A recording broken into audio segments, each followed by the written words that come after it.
যে ট্রাফিক যে সিস্টেম আছে আমরা সেটাকে ইমপ্রুভ করার জন্য বিভিন্নভাবে চেষ্টা করছি।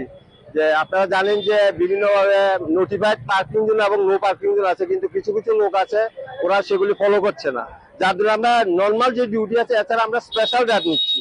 যেমন আজকে আমরা দেখতে পাচ্ছেন যেটা হলো একটা স্পেশাল ড্রাইভের অঙ্গ, আমরা স্পেশাল টিম করে স্পেশাল এরিয়া স্পেসিফিক এরিয়াতে গিয়ে আমরা সেখানে অ্যাকশন নিচ্ছি এবং ইলিগেল পার্কিং করা যে গাড়িগুলো আছে আমরা প্রয়োজন সেগুলোকে লিভ করে নিয়ে যাচ্ছি। তাছাড়া ইলিগালি যারা আছে তাদের বিরুদ্ধে আমরা অ্যাকশন নিচ্ছি। এই জন্য আমরা সবাই সহযোগিতা চাইছি, কারণ একা ট্রাফিকের পক্ষে সম্ভব হবে না। আমরা অ্যাওয়ার বিভিন্ন ভাবে করছি, আপনারা দেখতে পাচ্ছেন আমাদের একটা গাড়ি আছে প্রতিনিয়ত মানুষকে অ্যাওয়ার করছে, কিন্তু এরপরও কিছু কিছু লোক, কম সংখ্যক লোক বলবো, সেটা ফলো করতে চাইছে না। সেই জন্য আমরা আমরা আমাদের অ্যাকশন নিচ্ছি, এটা আমাদের কন্টিনিউ থাকবে অ্যাকশনটা। শহরের বিভিন্ন জায়গায় কি আপনাদের অভিযান চালাচ্ছেন? হ্যাঁ, শহরের বিভিন্ন জায়গাতে থাকবে, যেমন আমরা আজকে দেখছেন জীবিত করছি, সন্ধ্যার পর বিকালের দিকেও আমাদের আবার স্পেশাল ড্রাইভ হবে। নর্মাল তো আছে, স্পেশাল ড্রাইভ বিকালেও হবে, আমরা কন্টিনিউ আমরা করবো। দেখা যাচ্ছে যে রাজধানী শহরে ভিআইপি রোড গুলো এবং ব্যস্ততম বাজারগুলোতে অফিস টাইমটা বা অফিস ছুটির সময় একটা প্রচন্ড জাম লাগে, তখন ট্রাফিক কর্মীদের দেখা যায় না এবং যে যেখানে খুশি সাইকেল গাড়ি রেখে মানে ওদের ওদের নিত্যদিনের কাজের মানে ব্যস্ত রয়েছে। তো সেই বিষয়টা নিয়ে কি বলবো?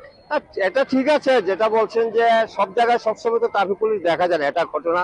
আমাদের তো ট্রাফিকের যে পরিমাণ আমরা ট্রাফিক আছে সেগুলো আমরা ডেপ্লয় করি, স্পেসিফিক জায়গা আছে। এছাড়া বিভিন্ন ভিআইপি মুভমেন্ট থাকে, পূজা পার্বণ, বিভিন্ন অনুষ্ঠান, বিভিন্ন ভাবে আমরা ডেপ্লয় করি। অনেক সময় হয়তো একটা জায়গায় ওখান থেকে লিভ করে নিতে হয় আমাদের, হয়তো কতক্ষণ পরে আবার চলেও আসে। সেই জন্য হয়তো মাঝে মাঝে ট্রাফিকের মনে হয় যে ট্রাফিক, কিন্তু অ্যাকচুয়ালি তা না, ডেভেলপমেন্ট থাকে, কিন্তু প্রয়োজনে আমরা অন্য জায়গাতে নিয়ে যেতে হয় আমাদেরকে। ট্রাফিকের কি সংকট রয়েছে? মানে দেখা যাচ্ছে যেমন এই জায়গা দিয়ে আপনি বলছেন যে জায়গায় আজকে অভিযান করছেন, যদি দুজন ট্রাফিক আগে থেকে থাকতো তাহলে তাদেরকে অন্যদের যারা পার্কিং করতে আসতো তাদেরকে আটকানো যেত। মানে এই ট্রাফিকের কি সংকট? না, আমরা আমাদের যে যতটুকু আমাদের ম্যানেজমেন্ট যতটুকু পাওয়ার আছে, যতটুকু স্টাফ আছে, আমরা সেগুলো নিয়ে আমরা আপ্রাণ চেষ্টা করে যাচ্ছি যাতে শহরকে সুন্দরভাবে যাতে যানযুক্ত মুক্ত করা যায়। আমরা আমাদের লেভেলের চেষ্টা করে যাচ্ছি। স্বল্পতা যেটা বলছেন ট্রাফিক স্বল্পতা, সেটাও নিশ্চয় পরবর্তী সময় দেখবেন যে হয়তো আবার রিক্রুটমেন্ট হলে সেখানে আমরা ট্রাফিক পুলিশ আসবে।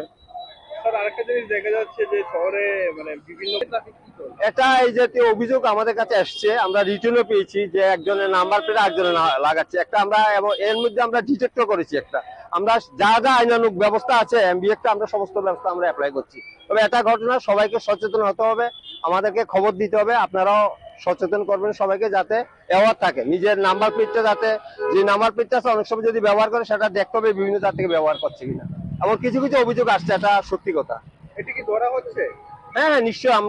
আমরা তো দেখছি, আমরা যে ক্যামেরাগুলি আছে আমরা দেখছি, সেগুলো ডিটেক্ট করার চেষ্টা করছি। এবং বললাম তো আমরা এর মধ্যে আমরা ডিটেক্ট করেছি এবং অ্যাকশনও নেওয়া হচ্ছে। আর ডবল সাইলেন্সারের বিরুদ্ধে আপনারা হ্যাঁ, এটা একটা অপরাধ যে ডবল সাইলেন্সার এটা মডিফাই করতে পারে না কোম্পানির যে ম্যানুফ্যাকচারের যে বডি থাকে, কিছু কিছু ক্ষেত্রে এমন হয় যে এগুলির বিরুদ্ধে আমরা অ্যাকশন নিচ্ছি।